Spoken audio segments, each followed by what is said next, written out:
Hey, Cross Park, wanted to give you a little heads up today about our upcoming summer sermon series from July 4th through Labor Day.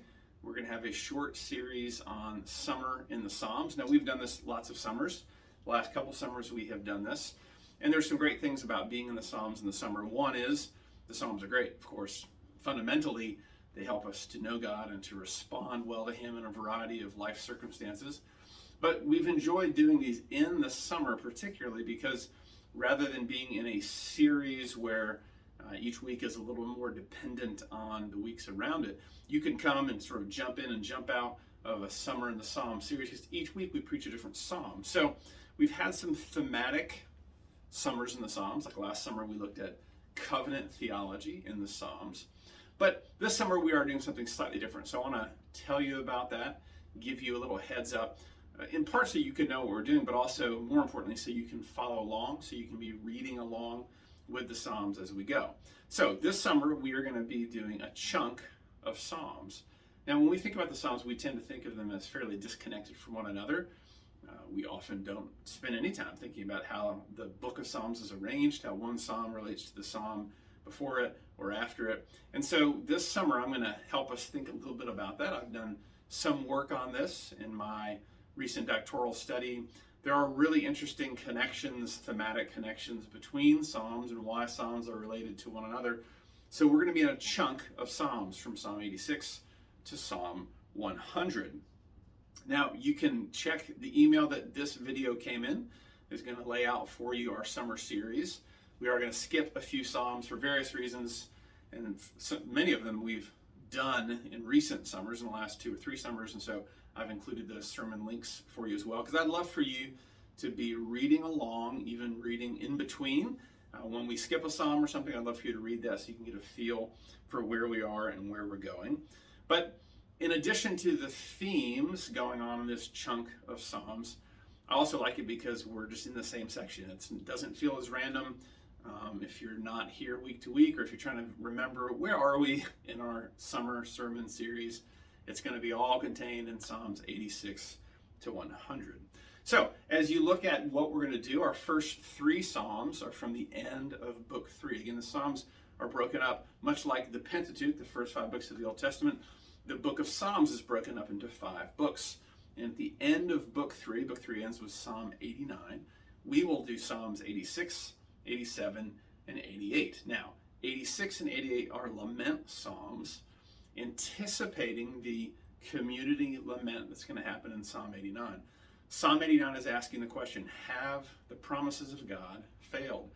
God made promises to and through David and his line.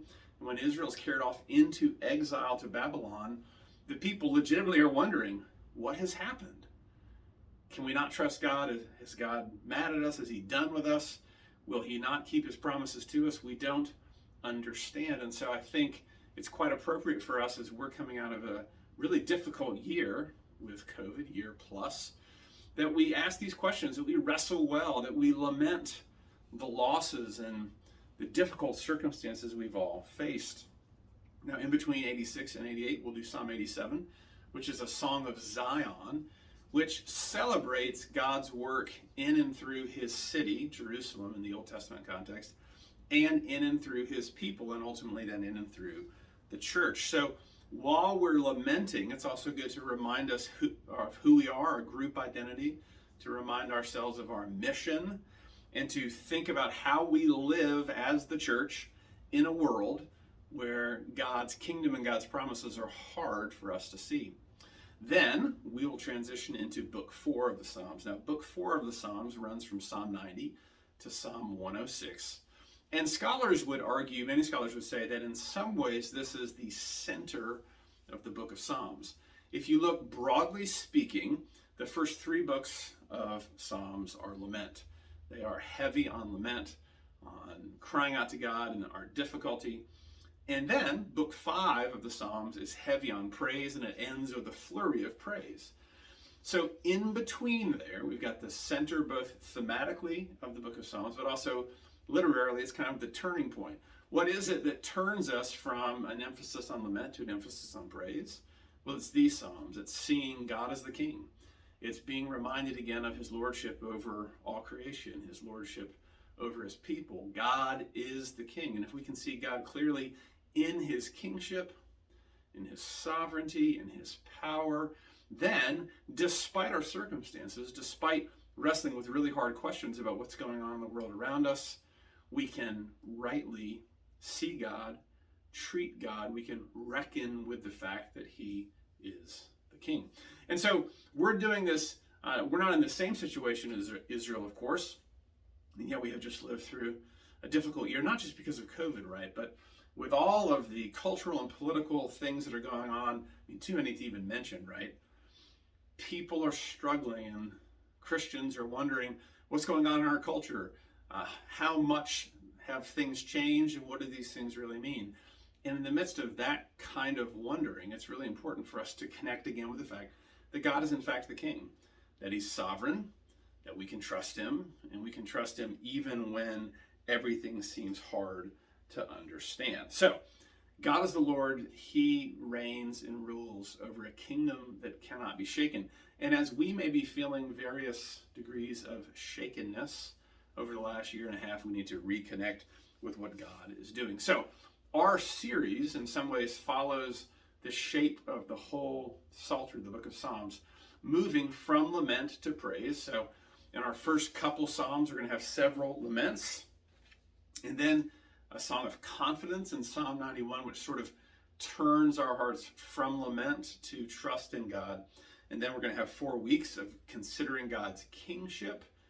And then finally, we're going to end on Labor Day weekend with Psalm 100, a classic praise psalm, helping us to continue on this move from lament to praise. So, in light of all this, the subtitle of our Summer in the Psalms for 2021 is God Reigns. We are reminding our hearts and our minds of God's sovereignty, his lordship, his kingship, lamenting in the circumstances that we've been experiencing over the last year, seeing again God's good rule over all things, and turning our hearts again and again to praise. So I encourage you to be reading ahead, to be reading along, to spend some time yourself or your family in these Psalms, Psalms 86 through 100. Again, check the email that this video came in, look at it, maybe even print it out, and you can sort of follow along, stick on your fridge. You can see where we're going as a church. And my hope, my prayer is that as we engage these Psalms together, it will shape our hearts, it will give us confidence in God. It will remind us that he's the king even as we struggle with the difficult circumstances that we are and have been experiencing, and that we will praise him, we will lean into his victory, we will trust him, and we will be devoted to prayer. We will be fighting the good fight as we stand firm in the kingship of Jesus Christ. So, I hope this has been helpful to you. Please do get ready for this series. We're going to start July 4th with Tyler Miller preaching. We'll end Labor Day weekend. Summer in the Psalms, God Reigns. Thanks, Cross Park. We'll see you soon.